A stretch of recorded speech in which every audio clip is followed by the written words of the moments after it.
El tema de hoy, contabilidad internacional. Contabilidad internacional es un tema muy extenso. La contabilidad internacional comprende situaciones únicas de empresas multinacionales e internacionales en relación a sus actividades en el extranjero, tales como inversión extranjera directa, operaciones en moneda extranjera, diferencias en principios y prácticas contables, situaciones fiscales y de precios de transferencia. Un concepto que se tocará frecuentemente en la contabilidad internacional es el de multinacional. Una multinacional es una empresa que tiene operaciones en distintos países. Otro concepto importante es el cross-listing, que es el que una empresa cotiza en varias bolsas de valores. Un tema clave de la contabilidad internacional es la inversión extranjera directa, la cual tiene dos clasificaciones.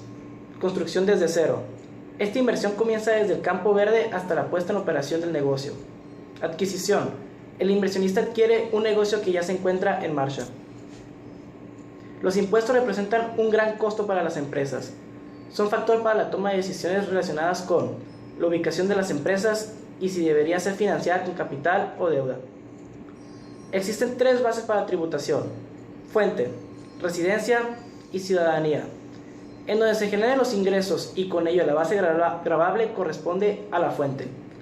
El lugar donde reside la persona que genere el ingreso sin tomar en cuenta la ciudadanía es la residencia. Cobrar impuestos por el país de ciudadanía sin importar el lugar de residencia consiste en la base tributaria del tipo de ciudadanía. En los grandes países el impuesto corporativo ronda por el 20 al 35%. En el caso de México se anda alrededor del 40% si se toma en cuenta el 30% del impuesto sobre la renta y el 10% de la participación de los trabajadores en las utilidades. La doble tributación se refiere a que dos gobiernos o países graben el mismo ingreso. La mecánica de la doble tributación consiste en que el país donde se lleven a cabo las operaciones de la empresa cobre impuestos y a su vez el gobierno del país sede de la empresa requiere impuestos del mismo ingreso. Para evitar la doble tributación existen diferentes tratados internacionales. En dichos casos la multinacional solamente tributa a un país o bien puede compensar los impuestos sobrantes. De cualquier modo, los tratados buscan que no se paguen impuestos excesivos por el mismo concepto. Existen diferentes principios de contabilidad generalmente aceptados entre los países, lo cual representa que la manera de llevar la contabilidad varía entre ellos, que a su vez significa que presentar estados financieros cambia entre sí. Los factores que influencian en los sistemas de contabilidad de los países son el sistema legal, la tributación, las fuentes de financiamiento, la inflación, así como los lazos económicos y políticos que existen entre ellos. Asimismo, existen dos tipos de sistemas legales más comunes. El primero, el de ley según código, que son aquellos que tienen en su base en el derecho romano. Un ejemplo de ellos podría ser nuestro país, México. El otro tipo es el de ley común, en el cual se basa en los precedentes y viejas sentencias. Un ejemplo de este sistema legal es el sistema legal británico. Depende mucho de qué sistema legal tenga un país para poder determinar la manera en la cual se lleva su contabilidad, ya que esta práctica puede estar fuertemente regulada por la ley. La tributación, por otro lado, va ligada con el sistema legal, ya que en su último punto también se regulan los impuestos que, como se mencionó anteriormente, representan un costo significativo para las empresas. Dadas las circunstancias, las empresas buscarán mediante su planeación fiscal que reduzcan de manera legal la cantidad de impuestos con los que se tenga que contribuir. En varios países los impuestos son calculados en base a las utilidades de la empresa. Esto lleva a las empresas a registrar los más gastos posibles para que con esta base gravable decremente y conlleve a tributar lo menos posible. Las fuentes de financiamiento, por otro lado, son un factor clave en la manera de llevar la contabilidad en una empresa, ya que con estas posibles fuentes de financiamiento puede ser la cotización en la bolsa, lo cual requiere cumplir con ciertas reglas de presentación de estados financieros, dado que estos deben de hacerse públicos para que los accionistas, quienes son los interesados en invertir en dichas empresas conozcan la salud de sus finanzas y así mismo tengan la oportunidad de poder invertir en ellos. La inflación es otro punto determinante en la forma de llevar la contabilidad de una empresa. El por qué es que la inflación, con el paso del tiempo, va distorsionando el verdadero valor de los activos de una empresa. Esta representa una pérdida. Por el contrario, al influir la inflación en los pasivos, se está cayendo en una utilidad, ya que las obligaciones serán menores en términos reales. Respecto a México, tenemos el Boletín B10 de las normas de información financiera. En este apartado se considera que los efectos inflacionarios en los estados financieros contienen las normas que regulan la reexpresión. Los últimos factores principales son los lazos económicos y políticos, como anteriormente mencionamos, que en un país pueden tener, entre otros. Un claro ejemplo es el del Reino Unido con Estados Unidos, que al ser el segundo una ex colonia del primero, varias políticas contables de antaño se fueron conservando. ¿Qué tal? En esta ocasión hablaremos sobre la contabilidad de varios países. En primero, el de nuestro país, México. Un punto relevante en nuestra contabilidad fue que en 1917 se fundó el primer órgano colegiado de colegios contadores públicos de México. Este órgano, el Instituto Mexicano de Contadores Públicos, fue uno de los 9 órganos fundadores del Comité Internacional de Estándares de Contabilidad en el mundo. México hace unos cuantos años tenía bajo control estatal varias de sus empresas, tal es el caso como Telmex, Banorte, entre otras. México, a raíz de las medidas que ha implementado para impulsar el crecimiento económico, ha generado un mayor dinamismo en las actividades bursátiles del país. México tiene una ley de código basada en el derecho romano. México se basa mucho en las utilidades para poder abastecer. Otro punto de nuestra contabilidad es que nos regula las normas de información financiera. Uno de los boletines que han caído en desuso, y qué bueno, es el boletín B10, el cual regula la inflación, la reexpresión de estados financieros que por efecto de inflación se van degradando o perdiendo el verdadero valor. En Alemania, el reporte de estados financieros es fuertemente controlado por el Código de Comercio. A su vez, la contabilidad es grandemente influenciada por el Código Fiscal. En Alemania tienen el principio de prudencia o de conservadurismo. Dice así: un gasto se registra cuando se conoce, mientras que un ingreso se registra cuando se realiza. En Alemania la contabilidad de sociedades es más regulada que en Estados Unidos.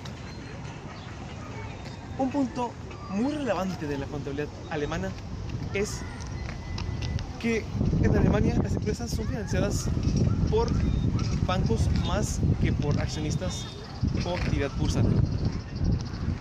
En 2005, Alemania empezó a migrar hacia las IFRS, que son las reglas para reportar estados financieros internacionales. En lo que la contabilidad japonesa respecta, se encuentran muchas similitudes entre Japón y Alemania. La primera es que las principales fuentes de financiamiento son de créditos bancarios más que del mercado bursátil, tal como sucede en Alemania. En Japón, la Cámara de Auditores, que es la que controla la práctica de auditoría en Japón, es controlada por el Ministerio de Finanzas. En Japón, al igual que en Alemania, la contabilidad tiene una gran influencia por parte de la ley fiscal. En Japón hay muy pocos contadores, dado que la cultura dicta que ser contador es de bajo estatus social. En cuanto a la contabilidad de Inglaterra, del Reino Unido, tenemos que ellos, contrario a Japón y Alemania, su fuente de financiamiento principal es el mercado, más que los créditos bancarios. En Alemania, en 1853 se fundó el primer órgano colegiado de contadores, siendo parte de 6 que fueron coordinados por un comité de coordinación de cuerpos colegiados de contadores. En Inglaterra se basa mucho en la transparencia y en la información necesaria hacia sus inversionistas. Varias de sus normas financieras son en base a nuevos inversionistas o en el mercado bursátil. En Inglaterra, en el 2003 fueron obligados a llevar la contabilidad según las normas internacionales de información financiera, las cuales son un programa de armonización mundial para que todos los países vayan al mismo son en cuanto a la contabilidad respectiva. Hoy hablaremos sobre las coberturas. Esto es muy importante entre las multinacionales, entre las empresas que tienen actividades en varios países. A ver, Roberto, ¿qué es una cobertura? Yo sé. Es cuando te cubres porque tu cuerpo lo necesita. Una cobertura es un instrumento. Un instrumento que las multinacionales adquieren para protegerse de pérdidas cambiarias originadas de transacciones con empresas de otros países.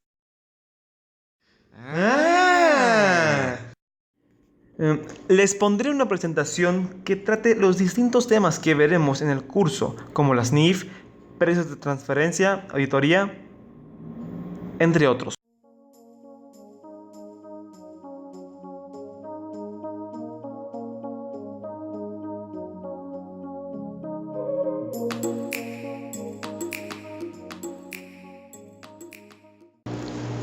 La Junta de Normas Internacionales de Contabilidad tenía 29 normas internacionales y 9 normas internacionales de información financiera para el 2010.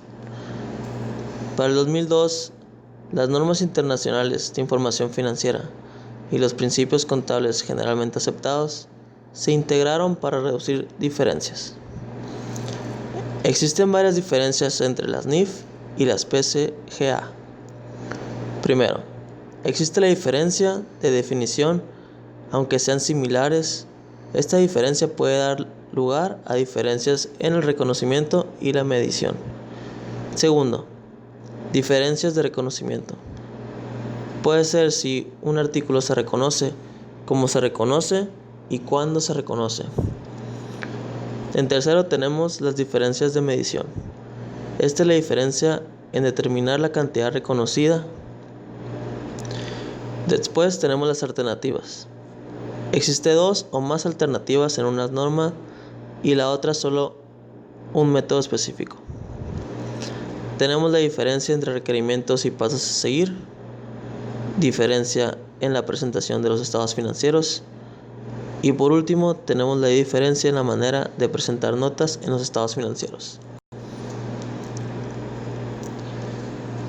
Diferencia en reconocimiento y medición. Primero, de inventario. Las NIF requiere que el inventario se presente en el balance general en su precio más bajo y los principios de contabilidad generalmente aceptados requiere el precio más bajo contra el valor neto de realización. Propiedad, planta y equipo. Los activos después de la adquisición, las NIF permiten ser reportados en el balance utilizando un modelo de costos y las PCGA requiere el uso del modelo de costes. Deterioro de activos.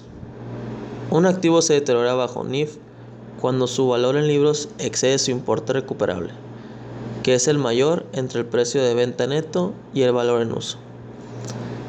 Y las PCBG se deteriora cuando su valor en libros excede las descontar los flujos de efectivo futuros esperados de uso y la eliminación continua del activo. Los costos de desarrollo. Cuando se cumplen ciertos criterios, las NIF requieren costos de desarrollo de capitalización como un activo y luego amortizan durante su vida útil. Los PCGA requieren costes de desarrollo. Se reconocen como un gasto cuando se incurren. Los costes por interés son similares. Los de PSBG y las IFRS, que requieren costes de endeudamiento para ser capitalizados en la medida en que son atribuibles a la adquisición, construcción o producción de un activo apto. Después tenemos los arrendamientos. Tanto las NIF y las PSBG distinguen entre operativo y financiero. PSBG proporciona pruebas línea brillante para determinar cuándo un contrato de arrendamiento debe ser capitalizado, y las NIF no lo hacen. Reconocimiento y medición de pasivo circulante. Presentación de estados financieros. Estos exigen que los pasivos sean clasificados como corrientes o no corrientes. Provisiones y pasivos contingentes. Distingue entre un pasivo contingente, que no se reconoce en el balance general, y una disposición. Beneficios para empleados, pagos basados en acciones, impuestos sobre la renta, reconocimiento de ingresos, instrumentos financieros. Precios de transferencia.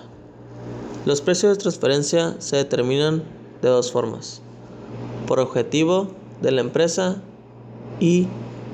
o por las leyes fiscales nacionales. Existen tres bases para el establecimiento de los precios de transferencia. Primero, los precios basados en costos de transferencia. Segundo, los precios basados en mercado. Y tercero, los precios negociados. El objetivo para determinar los precios de transferencia son la evaluación del desempeño, la reducción al mínimo de costos. La regla básica es que las transacciones entre compañías se deben hacer a un precio de plena competencia. Según la sección 482 del Código de Rentas Internas de los Estados Unidos, dice que se requieren transacciones entre compañías que se llevarán a cabo en condiciones de plena competencia. El reglamento del Tesoro de Estados Unidos establece directrices específicas para la determinación de precio de plena competencia, para la venta de bienes tangibles, licencias de propiedad intangible, los préstamos entre compañías y los servicios entre compañías. La aplicación de un método de precio de transferencia en particular puede resultar en un rango de plena competencia de los precios aceptables. Si la autoridad fiscal en un país ajusta un precio de transferencia de una compañía, la empresa va a buscar alivio correlativo de la autoridad fiscal en el otro país involucrado en la transacción entre empresas. Un acuerdo de fijación de precios por adelantado es un acuerdo entre una empresa y una autoridad fiscal nacional en lo que es un método de precios de transferencia aceptable para transacciones especificadas.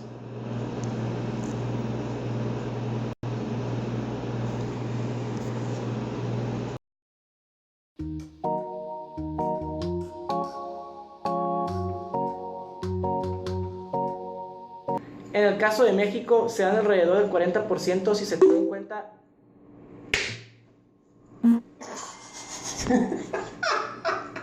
Está bien, güey. Síguele, güey, está bien. No mames. Está bien. Eso nos sirve para apagar todos sus celulares. Pues la compro, pero no hay pedo, güey. No, ya valí otra vez. Dale, tiene que salir. Serán menos, pues, reales en realidad.